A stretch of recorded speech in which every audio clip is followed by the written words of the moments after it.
Здравствуйте, дорогие друзья! Добро пожаловать на нашу встречу с досточтимой Кадинг, которая удивительный человек. Для меня просто восхитительный человек. И я очень хотела давно вас с ней познакомить. И я благодарю досточтимую Кадинг, что она согласилась сегодня присутствовать с нами здесь. Я бы сказала только про нее несколько слов, что она участвовала в строительстве ретритного центра Алмазной горы, что она монахиня, полностью посвященная, и также, что она закончила 3-летний ретрит.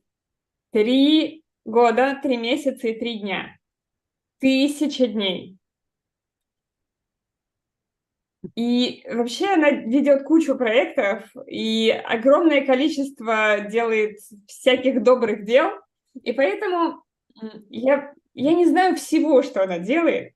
И когда она рассказывает что-нибудь, я всегда слушаю ее с открытым ртом. Поэтому я буду рада поделиться с вами этой удивительной возможностью послушать ее рассказ. Я буду говорить на английском. Вы, пожалуйста, перейдите на русский канал. У вас есть внизу, если вы с компьютера, полосочка, и там глобус найдите и перейдите на русский канал. Если вы хотите слушать английский, то переходите на английский канал с основного звука. У нас будет английский и русский. Ринчен, напиши, пожалуйста, в чате, как найти глобус и как переключиться на перевод. И отслеживай чат, если люди сейчас потеряются с переводом.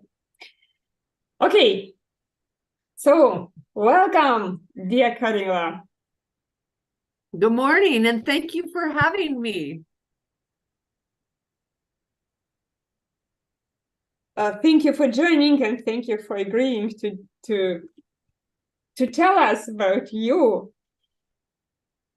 And what I know that now, if I'm not mistaken, that you are teaching ACI 1, or Correct. you finished already? Still teaching. Still teaching. I had a delay. That's, oh, wow. Ooh. What did happen? I cut a tendon on my finger. And so this has to stay completely still until the middle of January. Oh. Okay. Were you cutting something, I don't know, building a new temple or something?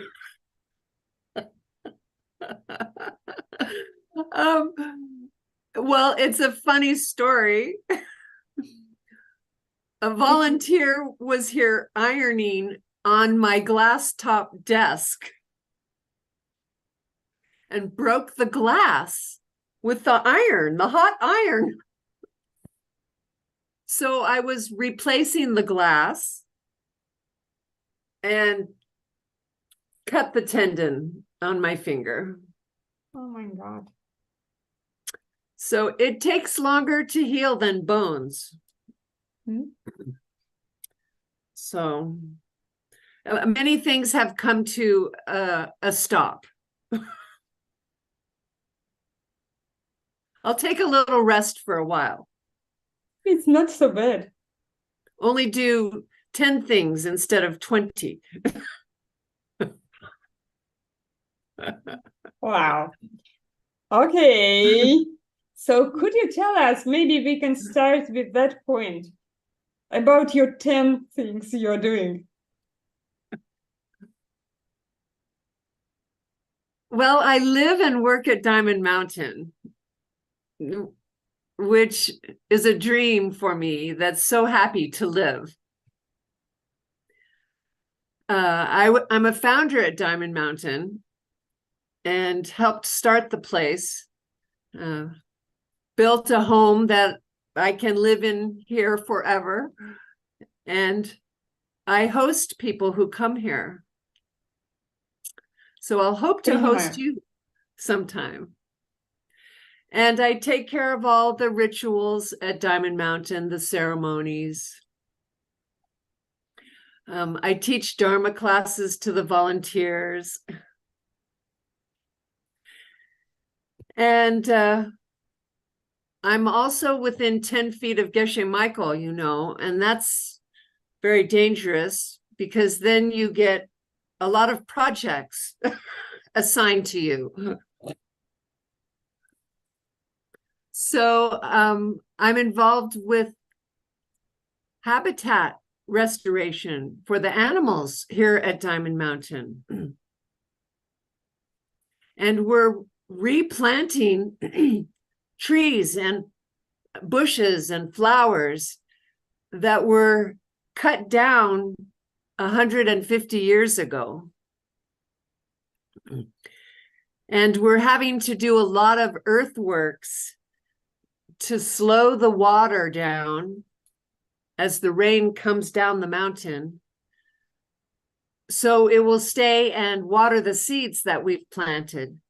Hundreds of thousands of seeds we have planted. Mental, I guess, also. What's also, that? Also mental.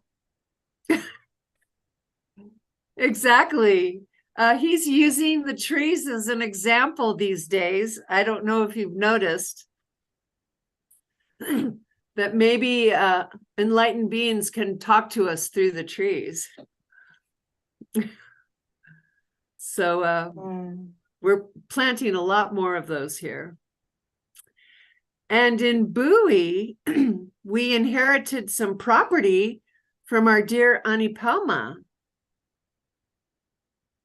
And we're working with the school there to plant a high-yield food forest to provide food for the community who is very, very poor. 28% poverty rate there. And it's 25 miles to the grocery store one way with no public transportation. So we're going to try to create a beautiful food source for the community in the town with a community center that we're building from her building, where people can come and work in the garden or have a dance or enjoy food together. But the focus will be growing food. So that's a very exciting project. And my newest project is helping the local original people, the Apache, preserve their culture. And we have relationships with 2 of the Apache tribes in the area. The San Carlos Apache and the Mescalero Apache. And Geshe Michael started a nonprofit for them so we can start to raise money to build new teepees, get a new truck to move the teepee to ceremonies, and, you know, position themselves to take care of their immediate livelihood needs. You know, they need to pay the mortgage on their mobile home, their trailer, or get new windows, or fix their truck. They're very much in need. So we hope to support them so that they're available to preserve their spiritual tradition, which is very deep. And it's in conjunction, it's in alignment, I should say, with the earthworks that we're doing, helping the land regrow. It's just right in alignment with that, because their tradition is all about praying for the earth spirits and praying for the animals and praying for the stars. They pray for everything that they see in this world. It's beautiful. So those are my three main projects at the moment. I have others in the background waiting to come into being. That's amazing. And I would say to our audience that Bowie is a small town or village, the closest to Diamond Mountain. How many? Maybe 20 minutes away from Diamond Mountain by car. Mm-hmm. And it's very poor part of this land. And that's amazing, because Annie Pelma, it was one of the nuns of Geshe-la Sangha, who was living just in this village, and she helped a lot to poor people. She passed away, but I guess it's the best thing to do with her house to make it community center. And I'm sure that she's happy looking from the sky to us. We're naming it Annie's Garden. Oh. The town knew her as Annie, which is the Tibetan word for nun. But Annie, like sister, yeah? Sister Pelma. Mm-hmm. But they don't know that part. They just think she's Annie. Yeah. Very sweet. Yeah, they think that it's a name. Yeah. Yeah, we miss her. Yeah. And it's an honor to get this project going. We inherited her house as well as the half-acre property on the main road. And one of the young boys who used to work for her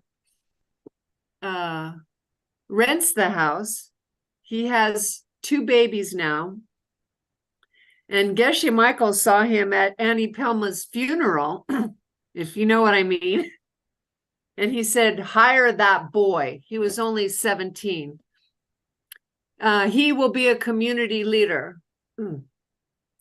So we hired him, and I think she's happy we're taking care of him as well. He's 19 now, and he has 2 babies, and he's living in Bowie in her home, and he works for Sky Harvest. He's very bright, talented, charming young boy who grew up in Bowie.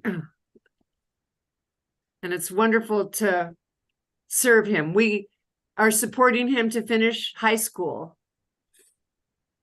He'll be done in he'll be done in spring. So we'll see if we can get him on into college. Yeah, so you support not only all the Bowie, but also people, just special people. That's amazing. But how did it started? Could you tell us, please, how did you come to Geshe Michael? Or I don't know, I guess it was 100 years ago. Could you tell us, please, how you met him and how you started your spiritual path? Well, I wasn't looking for a teacher. And I did not even know what a teacher was, a Buddhist was. And so it's all my seeds from the last guy. I have lived this life as an adult in service. And I've had my own companies from my 20s until my 40s, serving populations in need around the world. And I grew up in Africa, in several countries there, and have always been attracted to other cultures, different from my American culture. And it's so easy to find ways to serve. I've been very attracted to serving, but I didn't know. I think I would say I've always been very successful in my businesses. I didn't know why. It's because I've been helping other people. And I didn't know what I'm supposed to do with that.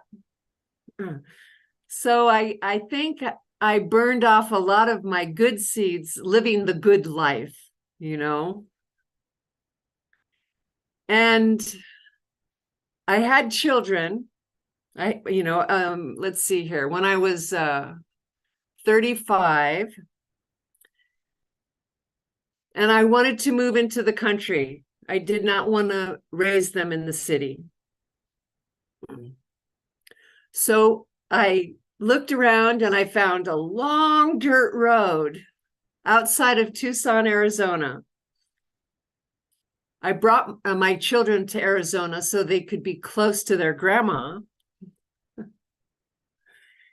And come to find out, there's these people doing things down the dirt road in the middle of nowhere where I was. And they were in yak fur yurts, and they were doing a 3-year meditation. And what's that? What's that all about? So my girlfriend down the road, who, by the way, was Nancy Yates, if you know her, John and Nancy Yates, she calls one day and she says, oh yeah, they're doing a 3-year retreat. And this guy wrote some books. And one's called The Diamond Cutter. I said, oh, I'm going on a business trip to South Africa, to the diamond mines. This sounds like a good book for the plane. So I bought all the books on Amazon by that author. And before the plane trip, I lost all the books. So I went to a couple bookstores on the way to the airport. Couldn't find any. Get on the plane with no book for a long trip, halfway around the world. I go to sleep and I wake up before we get to Los Angeles, and one of the books is on the lap of the woman sitting next to me on the plane. And it was upside down. So it was Geshe Michael's picture on the back, like the Harry Potter pictures, like he was laughing at me from the picture on the book.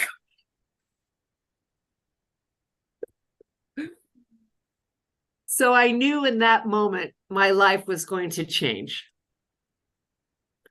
That this book could appear on the seat next to me on this airplane was beyond my imagination, that such magic could happen. So he was just down the dirt road where I was living in the middle of nowhere. So I always felt as we hear the story is told, that he came to get me and went, hey, you, get to work. You're enjoying life too much. You know, I had 100 acres of land and 3 horses and a mule and dogs and 9 dogs and 2 children. It was lovely. But hey, you got to get to work. You have to help all beings more. So that's what happened. He came and got me. That's an amazing story. I've never heard it before. It amuses me to this day. Anyway, here I am. So I met him after his 3-year retreat. Of course, I went to the teachings. Those are more stories. But he asked me to come help him build Diamond Mountain. And I said, of course. So I gave my business away. He said, give it away like Ben Franklin, better seeds. And if you try to sell it. So I said, okay. And moved here in the back of the pickup truck. There was nothing here. So another homesteading project. Very fun. Amazing. And you moved to Diamond Mountain and you were building Diamond Mountain by your hands in dirt. And you built the temple at Diamond Mountain, as far as I know. We built the showers first. And the bathrooms. And then we actually built my house into the temple for the first year.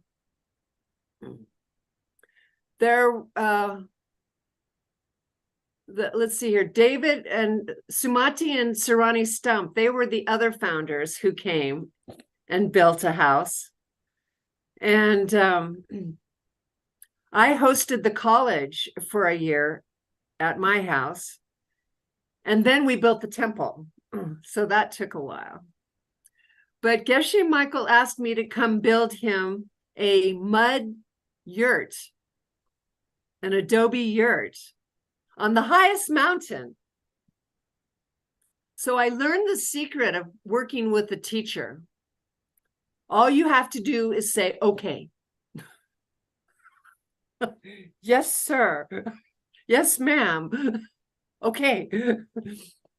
So I said, okay. And I bought a big machine, a big earth excavator to build a big adobe dome, monolithic adobe dome, my passion. I didn't know they were my passion till he asked. Это глиняный дом. Huh? Oh, I'm translating the word adobe. Okay. So as I can describe, correct me please. It's a building made from mud and glue and weed, actually. Yeah. I developed a new I developed a new thing to add to the mud, different from weeds. And I was keeping paper out of the landfill and adding the paper to the mud. And Geshe Michael made sure everything I did was legal. So all of my ideas had to go through the legal system.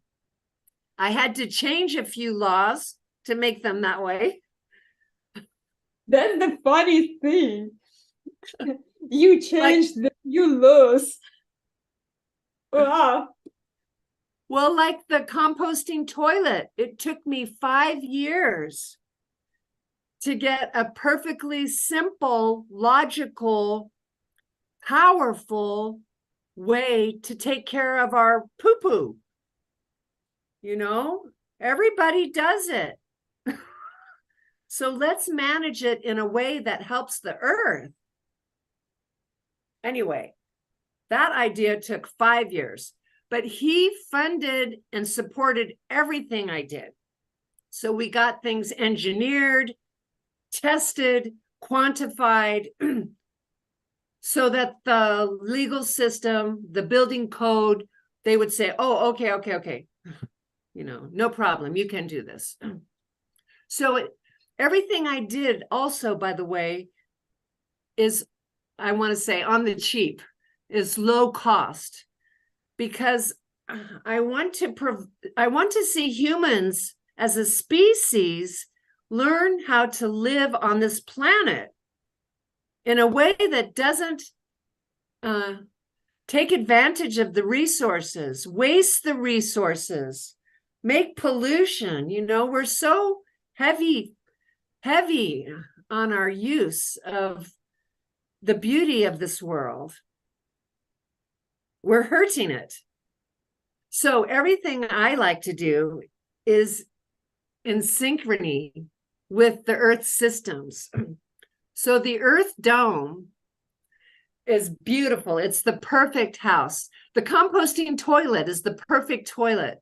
I add rainwater harvesting, and we're not pumping groundwater anymore.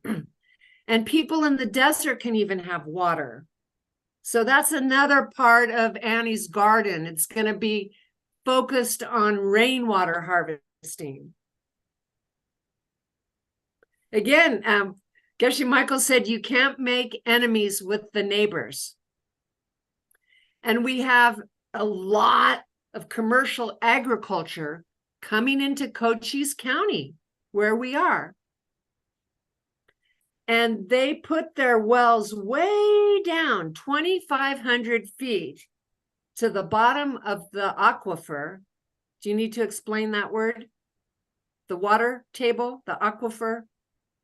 I would say that I don't know what you mean, but probably it's a water under the ground, yeah?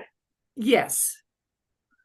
Yeah. And then all the other people, their little wells are like 100 feet down, 200 feet down. And they are having to move away because the water table is going down so fast. And they can't afford to put their well down 10 times deeper.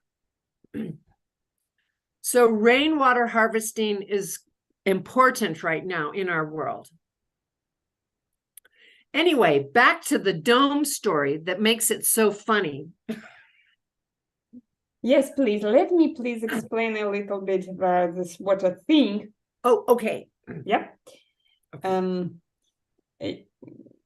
When I came to Diamond Mountain, it was kind of, Michael Dunn was a director, and he described as that water thing.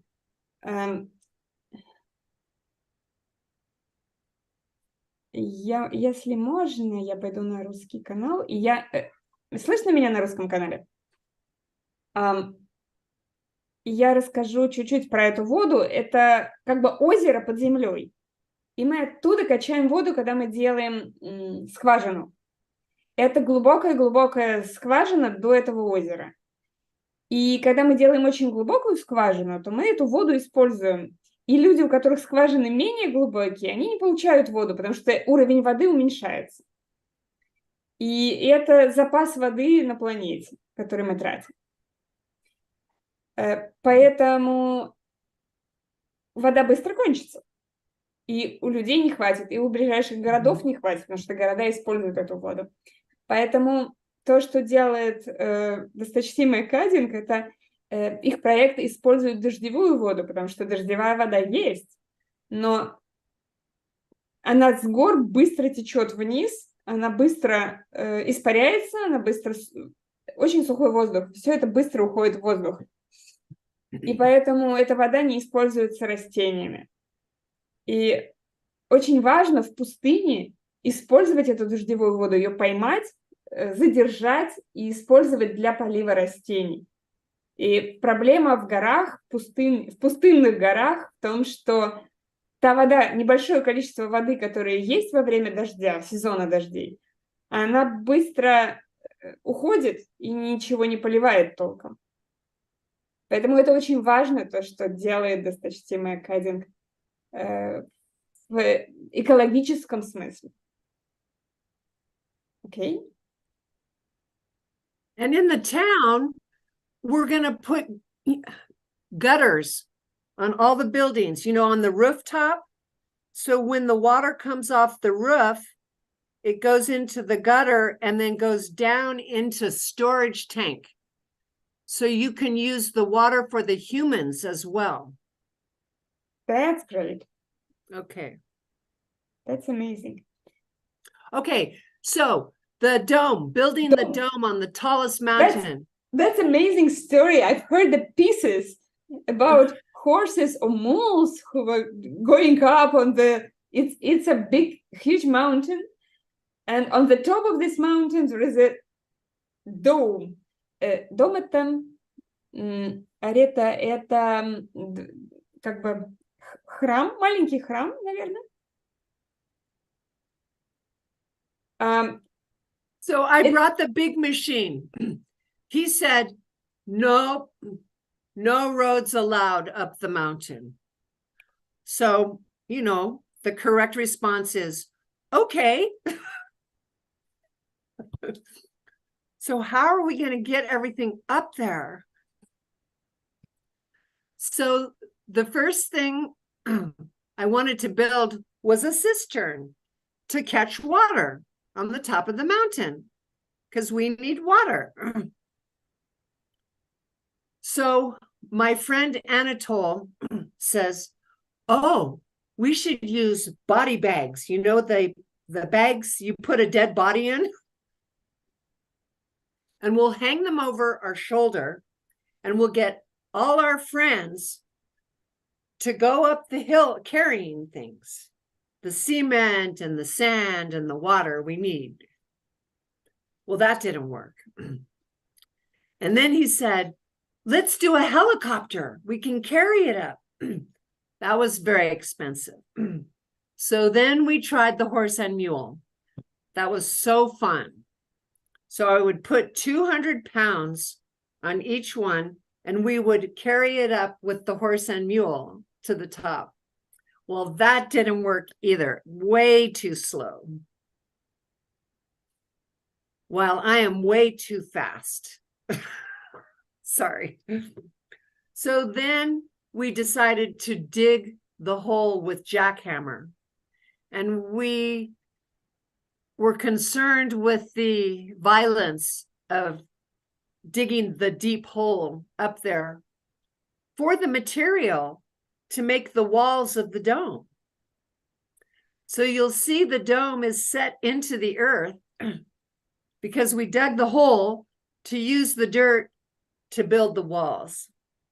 And it took 5 years and hundreds of people.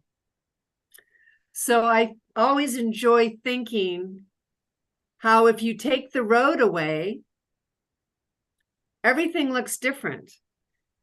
And he turned a 6-month girl builds dome story with a machine into a 5-year epic story that hundreds of people can tell. It's beautiful. Anyway, I love life on dirt roads. It's very, it changes everything living on a dirt road. Definitely builds relationship with earth systems.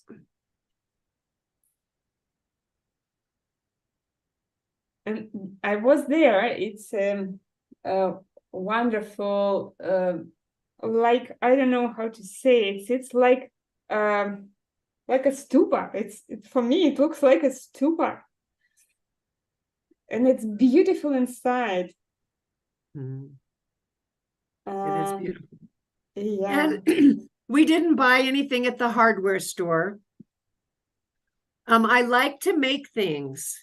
I like my friends to make things, I think it's important for the future health of our planet that we get off the money wheel every opportunity we can think of Because if you think about it and analyze it,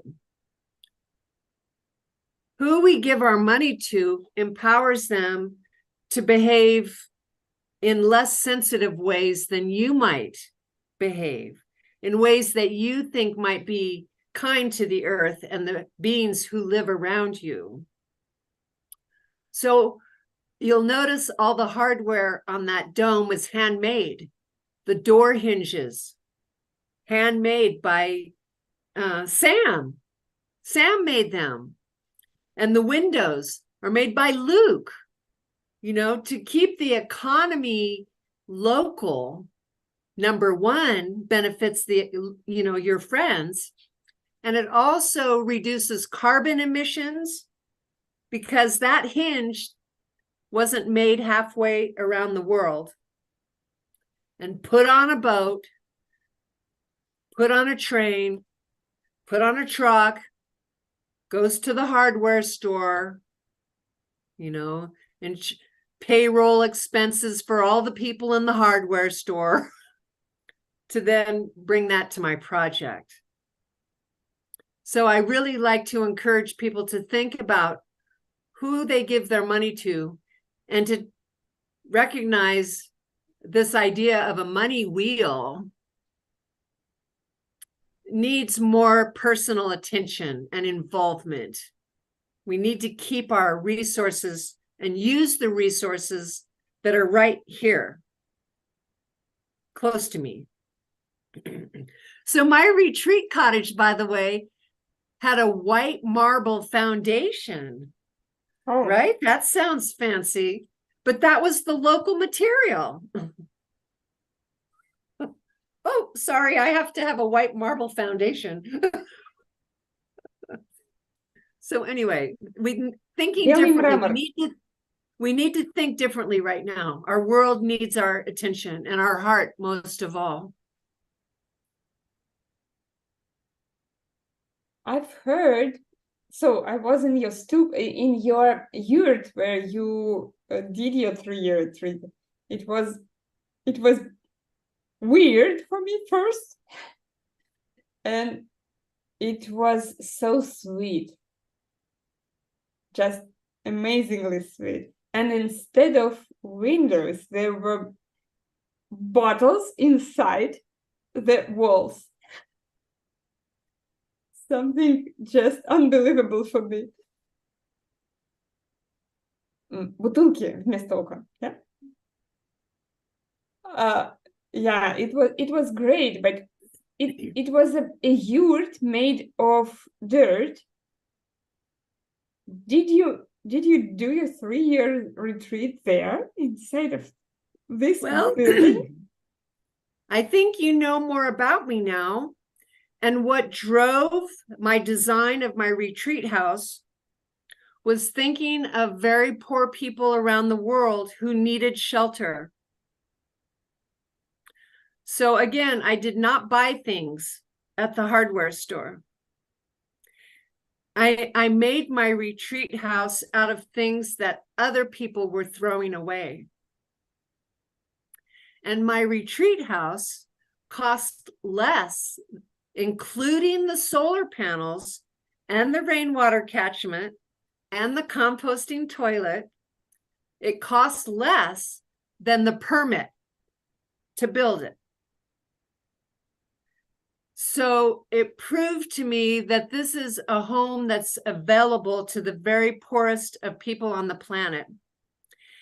And every morning I woke up in there and I felt like a kid in a fort I had made. You know, it's like, it was so cool. And I intentionally did not bring anything in there that would remind me of my culture or the outside world, like light switch plate covers. You know, normal, because the point of retreat is to get away into a new reality, you know. So nothing in there reminded me of out here. And the joy, oh, it was fun too. Women and children loved helping me work on it. I made 6 domes here at Diamond Mountain. And they were not attractive. It was interesting to the normal building culture, because there were no power tools and no 90-degree angles. And I don't know why.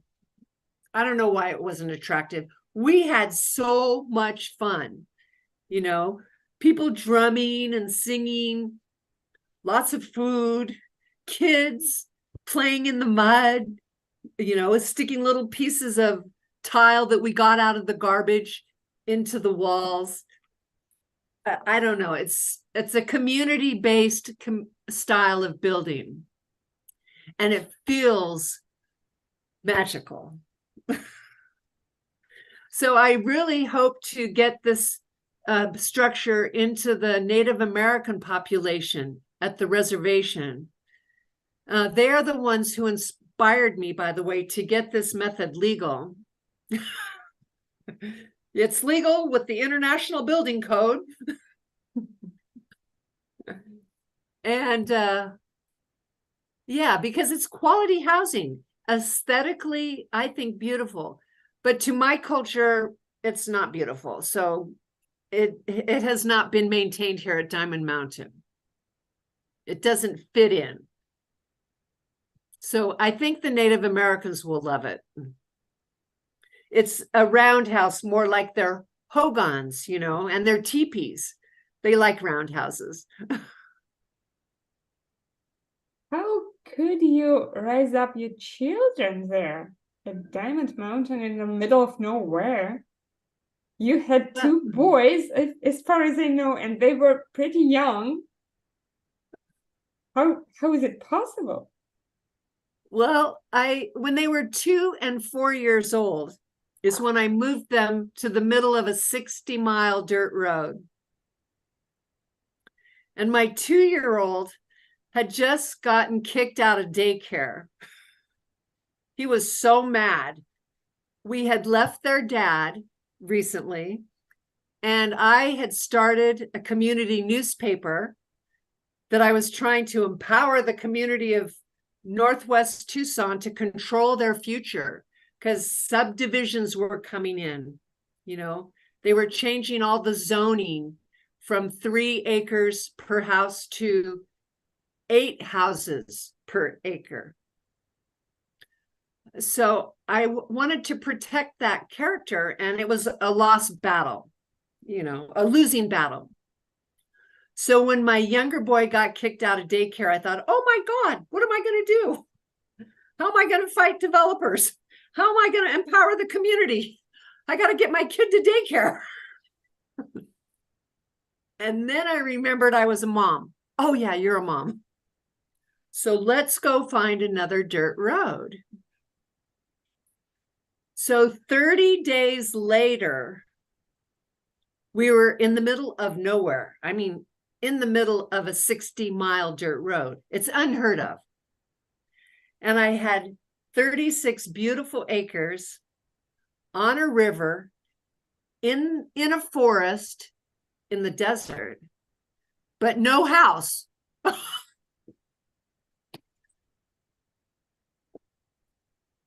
So we unloaded the U-Haul with the piano and the couch in the middle of nowhere.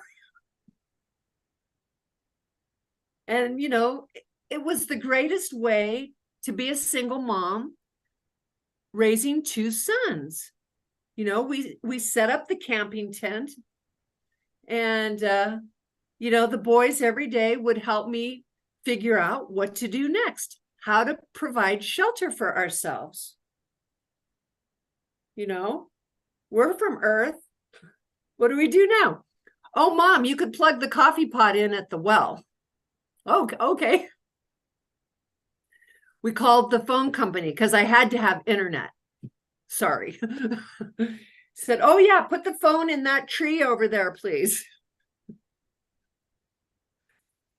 And the whole thing was so comical and funny and stimulating,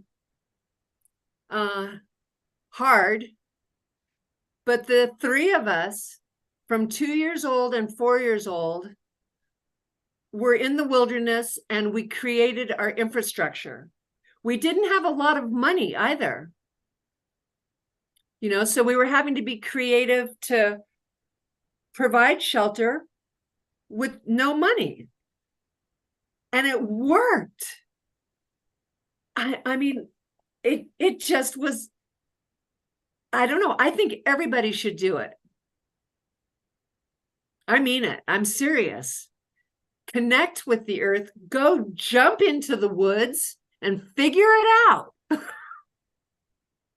Because these systems in our cities aren't very sustainable and they're harmful to the earth and all the beings who live here. But we don't know.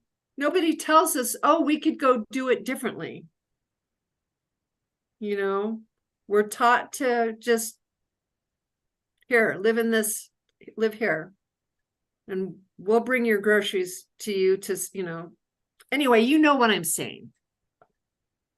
There are opportunities to do things differently. And I think it just takes motivation and courage to know that everything's okay. Like, you know, people were horrified that I would do this. Horrified. And I said, well, I just pray to the mountain lions and say, you know, I won't hurt your children. Please don't hurt my children. We're here together in the same neighborhood. Hi. We never had any problems with animals or insects. We were never sick. We were living outside for 2 years while I built our place. It was very fun. So I don't know who those kids are. They don't seem to think anything is different about them. But, you know, then I started a charter school for them in the middle of nowhere. And they rode their horse and mule to school. There were 4 boys in the school. It was so cute. But I didn't want them going to the town, you know. Rather, they ride their horse and mule for an hour than sit on the school bus for an hour. And that's funny, too, understanding how seeds work. The charter school grew into 5 campuses. So again, I'm the crazy working mother going to school board meetings all over the state because my little charter school for 4 boys grew into 5 other schools in cities. And so I gave that up. I gave that back. Because, I mean, I was gone again. You know, my kids were, you know, without their mom again because she's working. So that's when I started my next company to pay for the schoolhouse, the teacher, the curriculum myself, because all that free money from the state was too much work. It took me away from my children. So that's how they do it. It's the kids, you know, were raised with the great Mother Earth. And that was actually my strategy when I left the city. You know, oh my God, I don't know how to be a mom. I never intended to be a mom. It was their dad's idea. I didn't have those inclinations. So as a single mom, I thought, you know, I need the help of the great Mother Earth. I need her help. So I'm bringing my kids to you. That's an amazing story. I don't know. I can't believe it's possible. I can't imagine myself doing that. I don't know. Something Maybe incredible. It was growing up in Africa and feeling so comfortable in the wilds. Maybe that's it. I don't know. I know my father was killed in a plane crash when we were living in Tanzania. And we moved back to Kenya. where my mother remarried a colonialist, a Kenyan colonialist who was Scottish. His family came to Kenya in the 1800s. And so he took us down to Zimbabwe, and we started a dairy farm from scratch. There was nothing there. And I watched this man whose lineage, right, was starting something from nothing. I watched him like, oh, wow, that's cool. Oh my gosh, you can do that and that and that. So I did have that seated, that image in my mind. Oh, you can go into the middle of nowhere and provide for yourself. It's totally different. It's totally off the money wheel. It takes a different way of thinking how to provide for ourselves. What does that mean to provide for myself and my family? For me, it didn't work going to a job to provide for my family. That's amazing story. So not for me yet, probably didn't grow up in Africa, but yeah. But when you started your retreat, did your children were already old enough to let you do that? Marginally. And it was difficult for me to decide that they were. Of course, they had to move from their house here at Diamond Mountain. My older son was already at the U of A. He was 21. So he was at the University of Arizona already.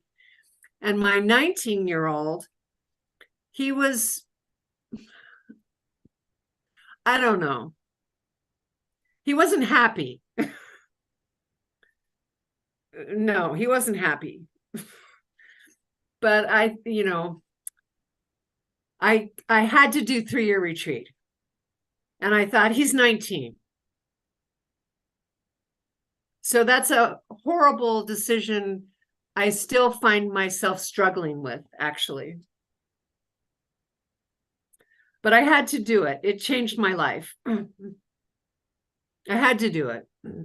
How did you how was it? How to live in desert, in a handmade from nothing building, and small, very small, and do 3-year retreat?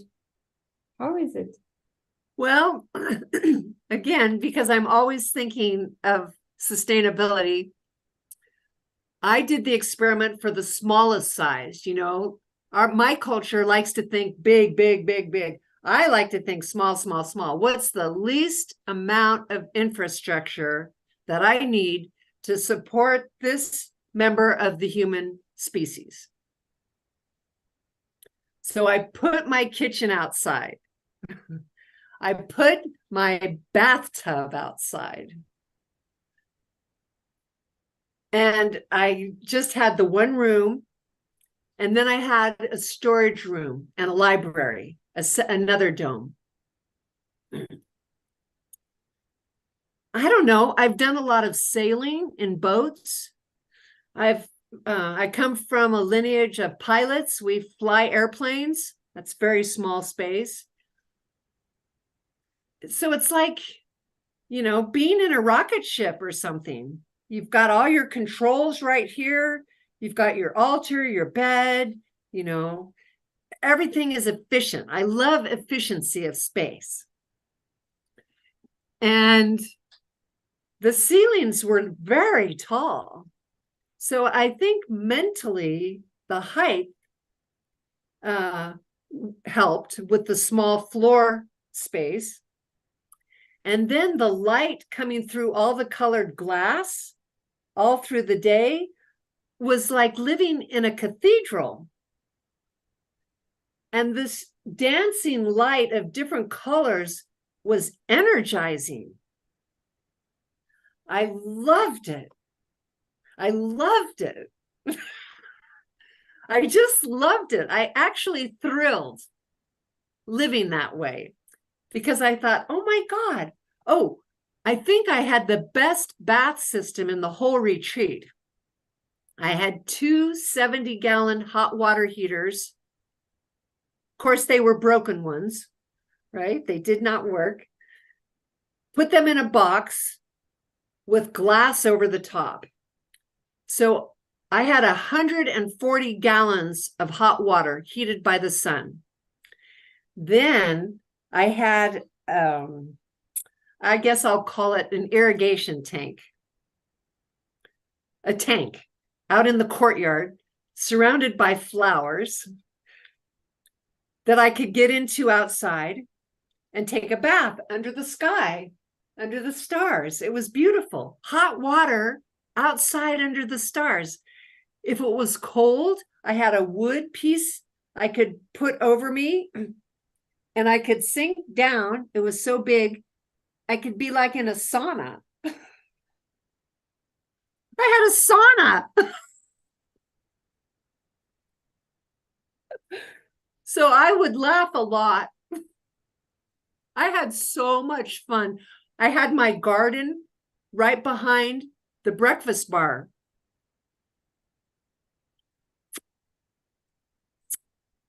So I could pull up my stool to my breakfast table and eat right out of the ground.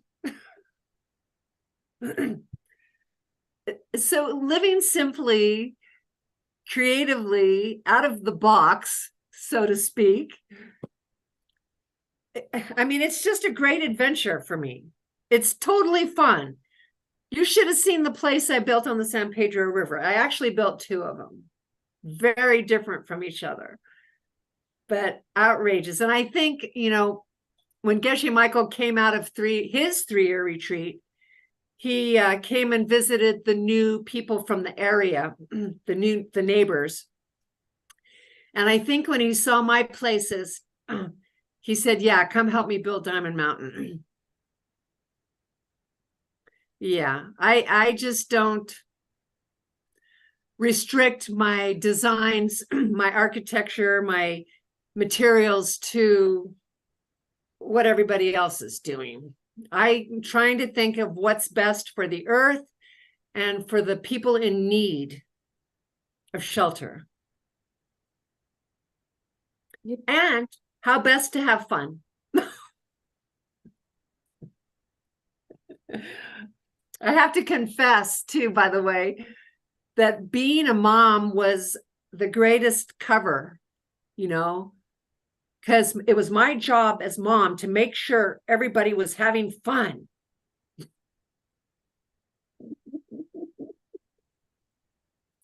So that's the underlying tone to everything I do. Yeah, and it's still underlying tone. Wow. It's impressive.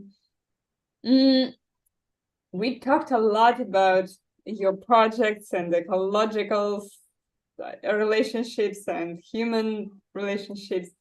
I mean, how you treat Earth, Mother Earth, and etc.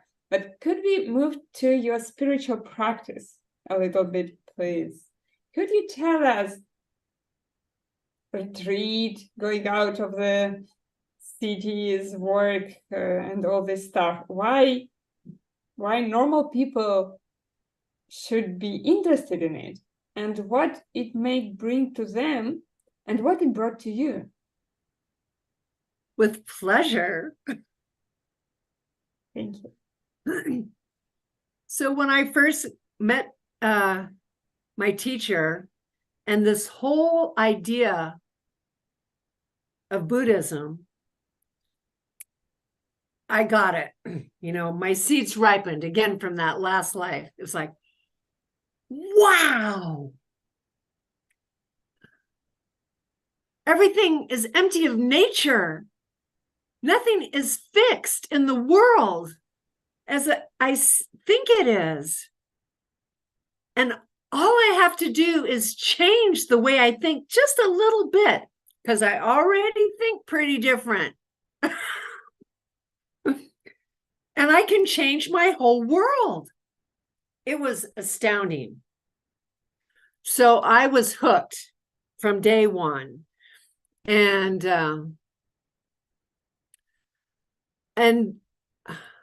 I did a 1 month retreat, like as soon as I moved to Diamond Mountain. I hadn't even been studying very long, but I got this idea that, oh my God, I go into retreat. Number one, no one is looking for me. I don't know, that idea appeals to me. No one's Никто не ищет expecting, меня. no one's expecting anything from me. I am free to put my mind wherever I want without someone saying, oh, cat, blah, blah, blah. You know what I'm saying? You can tell I'm a very busy person.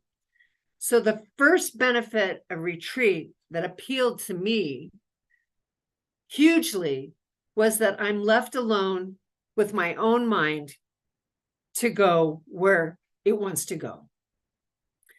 And the second part I love about retreat is that our lineage, the material, the scriptures, the meditation objects, the instructions, the directions, how to become a happy person are exquisite. They're beautiful. I mean, to have the time without interruption to just focus on the beauty and power of our materials is off the chart.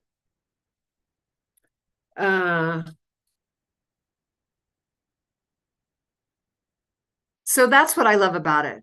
I'm left alone with my scriptures and left alone with exploring and focusing on beautiful ideas that no one else is talking about that will empower me to change my world.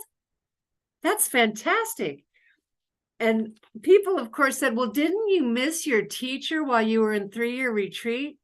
I said, quite the opposite. You know, our scriptures teach us that we put the teacher in our heart. Okay, I did what I'm told. I just say, okay, right? The secret word, okay. And they are available. They're there. You know, our meditation instruction says, put the teacher in front of you and feel them. Smell their fragrance, hear their breathing, see the texture of their shirt. And so there they are. So I was closer to my teacher during 3-year retreat than out, because that's all I was told to think about. Out here, you know, in 3 dimensions, it's very difficult to talk to my teacher, you know, as it is for all of us. You know, in 3 dimensions, it's a very limited form for many operations and functions. It's very limiting. I can't wait for my light body. But you know, for me to go talk to my teacher is nearly impossible. But in my heart, in my mind, in my meditation cushion, it's constant. Constant. So why wouldn't I love retreat? Why wouldn't anybody love retreat?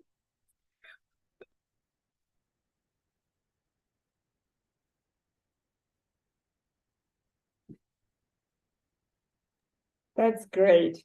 We have a question in the chat. Would you mind to answer? Oh, I'm fine. Okay, so people ask how your children are now, what they are doing. Well, my firstborn, he must be the rebel of the family. You can imagine a rebel in my family.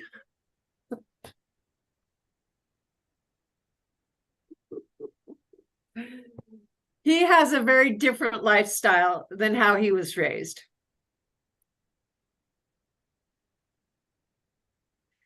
And I'm very proud of him. He's doing well. He works for Mayo Clinic. He married a doctor from Mayo Clinic. And they have a beautiful home in Minnesota and 2 beautiful grandchildren. And he's in the culture. He's fully immersed in his culture, and bless his heart. My other son is more fringe, like his mom. And my other son is also brilliant. And he works in corporate America for a couple years, makes a lot of money, and then stops working and takes time to be with his own mind. He rides his bicycle through the beautiful desert. He goes to the mountains. He was the kid who would sit on the dirt and look at the ground, you know, for half an hour. I had no idea what he was looking at. So he's still doing that. And I applaud him for that, because I think the focus, when made on holy scriptures, holy objects, the earth, results in a calm, happy person. When we focus on our culture and the workaday world, you know, it's hard. And I take my hat off to families who live within society and raise their families in society. It's I don't know. It was a different choice for me. I found it was very hard. I couldn't do it. So anyway, they're both fabulous. They're both kind. I have to say they're the kindest men I know. You know, living at Diamond Mountain, they learned all the tricks. You know, my sons still do it, both of them, where when you're out to dinner, you excuse yourself to go to the restroom and pay the dinner bill for everybody. And then you come back and don't say anything. So they're very kind men. And I think the upbringing in a kind environment was sweet, you know. Their mom wasn't stressed out about whether they were safe at the Circle K, or how can I get them picked up from daycare in time? Or, you know what I'm saying? We didn't have that kind of stress. And I think it resulted in kind men.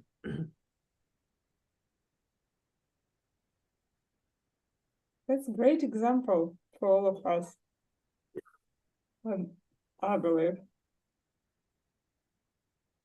Wow, that's amazing stories. And Venerable Cutting is full of amazing stories. And I don't know if will describe us all her stories. I don't think we can finish in a week. Probably even more. Well, actually, I have to go help a neighbor and go pick her up. She just had eye surgery, and I have to take her to town. And I can't drive because I've only got one hand. So we laugh a lot about this situation, the two of us. Wow, she doesn't have a good vision, and you doesn't have hands. Wow. So thank you for inviting me to talk with you. Oh, thank you very much. And I would like to remind you that Venerable Cutting is teaching ACI 1. And I hope, hiding somewhere, that maybe she would teach essay 2 after that. So maybe you can join. Or anyway, you can join her essay 1 course. Later. How many classes are still left? 5. Oh, 5 more. So you can join, or maybe you can invite your friends to join her classes.